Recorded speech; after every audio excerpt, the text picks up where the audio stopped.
Panalangin para sa pagbawi ng lahat ng ninakaw ng pagkakataon sa iyo. Hayaan mong ipanalangin kita.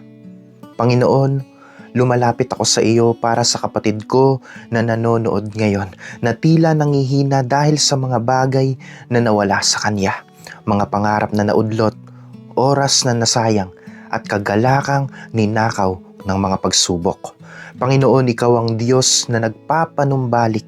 Dalangin ko po na ibalik mo sa kanya ng siksik, liglig at umaapaw ang lahat ng kinuha ng kaaway sa kanyang buhay.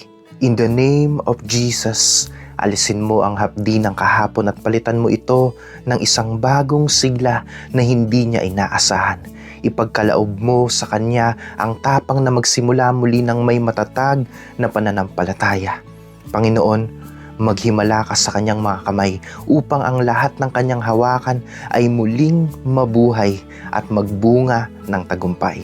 Iparamdam mo sa kanya na ang iyong biyaya ay mas malaki kaysa sa anumang pagkakamali o malas na kanyang naranasan.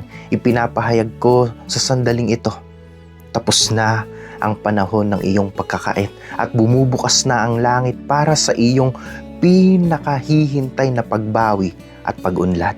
Maraming salamat, Panginoon. Ito po ang aming panalangin sa makapangyarihang pangalan ni Jesus. Amen. Claim the blessing from the Lord. Comment down your prayer requests and share this to your loved ones. And always remember, this is all for Jesus.